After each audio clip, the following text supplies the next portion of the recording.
Mr. President, you have mentioned that the U.S. is your traditional ally. At the same time, as we can see, your country has drastically reshaped its foreign policy. It used to be unilaterally oriented towards the U.S., and right now your foreign policy is multilateral, multi-vector, and Russia holds an important place in that regard. You've also managed to improve and reinforce your relations with China. How did you do that?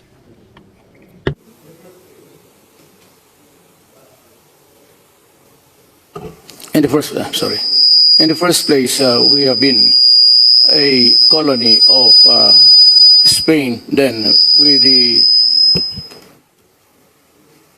United States. Altogether, Spain had about 300 years and 50 years under the yoke of imperialism by the United States. It's all water under the bridge. And we have been prepared to do the governance that we decide. Over the years, I have seen that the foreign policy of the Philippines always tailored that of the United States. And we can hardly go to some, at that time, communist countries just to explore trade and commerce. It was looked upon by the American government as not a pleasant one, not a new development that would make them happy. And during my time, I was at a loss where to go. I didn't have contacts. I was not really expected to win the presidency. As a matter of fact, during the last week of the elections, I was in the number 4. But the week before the elections, my rating shot up to 32, and so I won by a landslide. Now I wanted something more than just what a new country can give us. And even in the purchase of arms and the things that they have given us, some were good, some were bad. And products, air assets that were given to us were refurbished from NATO and given to us. And a week after, 3 of those we bought from them, crashed, killing all my pilots and crew. 6 helicopters. And that was the time that I was also criticized heavily by the human rights of the United States Congress. And then, to my surprise, even the Human Rights Commission. You know, during the time of 2 presidents ago, we were told by the United States itself that if we do not take care, if we do not watch out, our country will be swallowed by drugs. And it came to pass with about 2 presidents. And we saw mayors, city mayors, and the chairman of the most basic unit of government, 50,000 into drugs. And when I took over, I found out that 9 generals were involved in the trafficking of drugs. I said, I'm not only fighting corruption from the inside of government. I was fighting corruption and the trafficking of drugs, even in my government. And that is why I had to do something very fast. And now people say that my pronouncements actually encourage everybody to kill the drug lords and drug addicts. You know, frankly, I would be happy to if that things happen. And I enunciated the rule when I became president. And that was also the same rule when I was mayor for 21 years in a city. And I said that I'm going to build a comfortable city, a safe city, a city where you can walk. And I asked the police, ask your wife and children to walk the streets at night. If they come home unmolested, unbridled by worries, not victims of mugging and crimes, because there were so many addicts in the streets. And I said, I want that kind of environment. Then I proceeded. This I would post to the entire community of the world. Is it wrong for a president to say rather, that do not destroy my country, especially the children, because I will kill you? And that was my order to the armed forces and to the police. And right now, even as I fly here and go back, there are about, again, 2 generals who are still playing with that. And I said, well, I told you, do not destroy my country because it is being flooded with drugs. With so many families created and become dysfunctional. You only have to have one addict in the family and the entire family collapses, becomes a socially disorganized unit. And I had to act fast. And the human rights are accusing me of murdering 70, now it's 20, now it's 7. So let me explain. These human rights guys are very eager to see a dead carcass of a criminal, a drug lord, a city mayor. And they would question me, why was he killed? Despite of the evidence of drugs all over the house, and one house of a certain mayor that was killed had paper walls stick with 500 pesos. It was made as a wall of the house inside.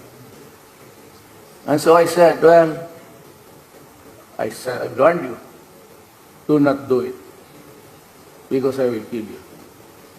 But I also ordered the military and the police, go out and dismantle the organized crime of drug trafficking. And if you find your life in danger, I will order you to shoot them. Rather see a policeman or a soldier dead. In Marawi Rebellion, it started with a drug case. And so it was rebellion because almost everybody of that place, which was really the laboratory of the entire Philippines, where drug was produced and people had money. You can see no business there except the stores. And yet, there was one in another city, he had 100 cars, 2 Lamborghinis and so many Porsches. And yet, the human rights would still insist on a wrong committed by. So I'm telling them, I'm sorry. But if there is something, I told you dismantle. And if, in the process, you kill. And I said to the world, and to the United Nations, and to everybody, I take responsibility for all of the consequences of this drug war. I and I alone. If somebody has to be hanged, I will be happy. I will even put the noose on my neck and say, go ahead. Or if you want to shoot me in a firing squad, fine. Our national hero died before a firing squad. That could be an honor for me to be the same in this situation. But I do not aspire for honor. I do not aspire to be known. I'm just a citizen, a worker of government. And I will do what I have to do to protect people, especially the next generation. And that is what I have been known. They're always threatening me with bringing me to the... that would be the day. We have courts in my country. The judges are independent. The prosecutors do not talk to me. And so I said, if there is somebody who will answer for this, I will, but you have to do your job. And I have fired so many prosecutors and judges because corruption was eroding the very foundation of government. And I said, that was, I came up with a statement.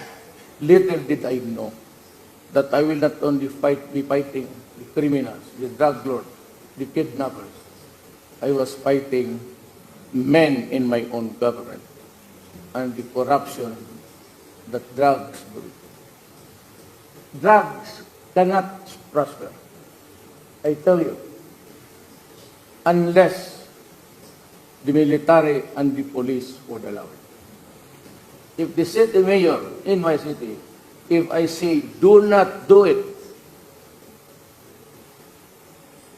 and if you have been to the Philippines, do not look at the carcass of the criminals. You get nothing. Look at the many thousands of families that are socially dysfunctional people. If you want to destroy your enemy, feed one of his children with drugs, and you do, the family goes kaput. I am faced with the job of the human rights of the criminals.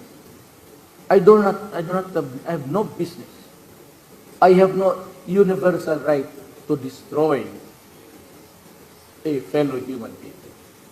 I do not allow the military to shoot a person hog-tied or with stretched hand in surrender. I told them that the only way that you can kill criminal, the drug lords and the addicts, is when your life is in danger. So shoot first before you die. Because if I go to the scene of the crime and I see that you are the one dying, I will kick you and finish you off for being stupid. Do not allow government to be weakened by such. You have to impose order. So that is what really bugs. So the government of the United States, before the, if I could only have 2 minutes, if I can have 2 minutes, then I tell you what. The rifles, we have the longest insurgency problem, communist insurgency problem, armed struggle. It has killed so many of my soldiers. And the rifles were, it has fired so many rounds, it becomes loose. There is no more rifling. It comes out turning at a very fast rate so that it has own velocity. It can hit the target. Yes. And I tried to buy about 24,000 M16s for my police and military. One congressman in the U.S. or two stood up and said, do not give it to the Philippines, especially to the mayor, because he will use those rifles to kill his own Filipino citizen. And that is really funny. And I would ask U.S. Congress, kindly educate yourself first. You have the CIA. Yeah, they're around, even here right now. The CIA is listening to us. I'm sure that getting the message up there with the, kindly be kind to your fellow men. Before you condemn, investigate. And allow us, before you come up with this result, allow us the right to be heard. It is a God-given right to any person. Whether you live in autocracy or tyranny, every person has the right to be heard. And human right. The United States did not send me. They stopped the rifles at the time when the rebellion in Marawi was brewing. I was here, scheduled to have a series of meetings about trade and commerce. But on the day, I just stayed there for 6 hours. And I'm thankful that President Putin came all the way from somewhere to fly just to be in Moscow to talk to him before I took him. It took us about 5 months to quell the rebellion. And it was only when China and Russia gave us the very well made guns. The new fighting now is from afar. You don't need to go to your enemy, you just place them at the crossroads. It can hit somebody 2 miles, 2 kilometers away. And those rifles that were that good. If your sniper has been trained properly. That was our advantage. And that is our story. I tried to buy helicopters. And I was looking around South Korea and Russia and Israel. They said, no, you cannot. You buy from us. So Bell Helicopter of Canada offered me 10, but with a condition that I cannot use it against my own citizens. I said, look, stupid. I am buying these helicopters because they are killing the people, the rebels, and my military men, and my police. And you sell a helicopter with the condition that I cannot place armaments, only for transport of dead soldiers. So, wounded soldiers, and for humanitarian reasons. When as a matter of fact, these rebels are rebelling because they want to oust the government. ISIS is there. We're having a hard time fighting terrorism. They blow churches, so many. They blow military camps. The suicide bombers are not from there, but white-looking. I really don't know their nationality. We do not know because we can only recover bits and pieces of their body. Mr. President, I'm very sorry. I have a club to be very unpolite. So I'm sorry intervening, but maybe we go ahead and then come back to you. Yes. Well, yes. Still 1 minute. I will end up by saying that. But this has been the issue in the Philippines, that they have a president who's a murderer. I assure you. I have a religion, and they say that well, the bishops and all of this have been attacking me.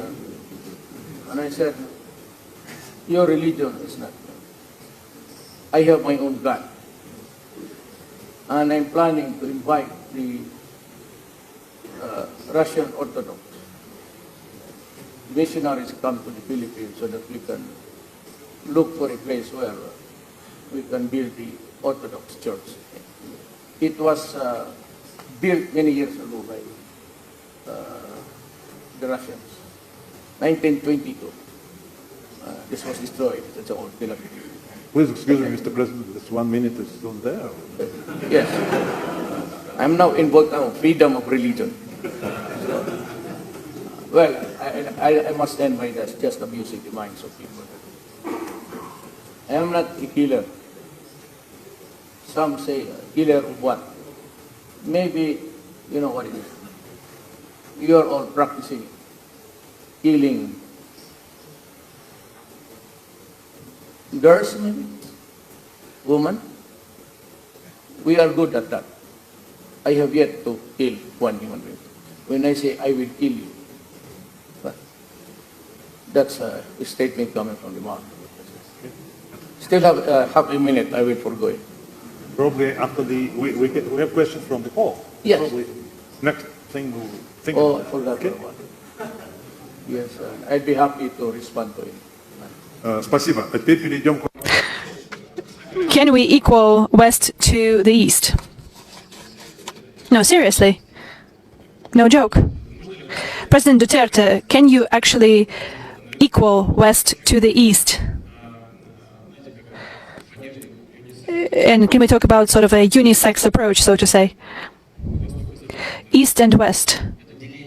This division Is this a thing of the past, or it's a natural division to have West versus East? There's always been a divide between the East and the West, culturally and financially, except for China was really doing great all these years with so many dynasties. But the rest of East Asia had so many experiences of colonialism. That is why it's very hard really to connect it. They still harbor the Indonesia went to the Dutch, the Philippines brought to the Spaniards and Americans, and Malaysia to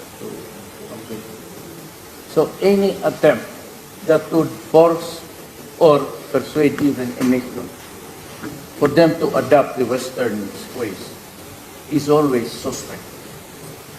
And that's the problem. So there has to be a more social intercourse, and this should not only be limited to diplomatic levels, but in terms of exchanges among people. And maybe allowing a certain amount of the East Asian to visit other studies, other nations. In terms of loyalty, it's also very hard now to fathom where they are or where the Philippines is. I'm charting a new course, not really separate from America, but more of the colonial vestiges of the practice of the diplomacy. Where we go, right after the independence in 1947, we have always been guided towards what policies. And for the longest time, we never had any concrete relationship between Russia and the Eastern Bloc at that time, because they were pictured to be the enemy of democracy. And democracy then, to the Western world, was their monopoly. And that the rest of the world were be it proletarian or ruled by despots and tyrants. And that has been the food for thought, even among children. There's always the USIS, it's a library, and everybody attended there, and you can see all the propaganda. Maybe the next generation will. I am the last baby of my generation. I was born in 1945. Practically, but still, the practice of the Western ways are still there. But intellectually, maybe educationally, it will take time. It is hard for the Filipinos to understand that there's no such thing as a non-democratic government in the Eastern Europe at that time. It was always an American propaganda against nothing for this. So it was not only after Berlin was liberated, so to speak, and that there was this exchange of ideas now from Germany. But it's not enough. It's not enough. This is also because of the financial setup. We are always looked upon as, always sometimes the crumbs of your favor. And I think that America is one country who is not treating its former colony right. And for the new generation, and sometimes if you, like me, we have a hurt for being subjugated by foreigners. So it's a colonial thing amongst the East Asia, Indonesia, Malaysia, Thailand, Philippines. It cannot be solved in one diplomatic dinner. You would need about 2 or 3 generations for the Asians to really accept the Western. And that is true for China. the opium wars, the impositions of so many things that destroyed the country. That does not go away. Son. They always refer it in their history as part of the struggle until now. That portion of having been colonized and brutalized is still a part of the paradigm when they talked about releases. Mr. President, can you wrap up?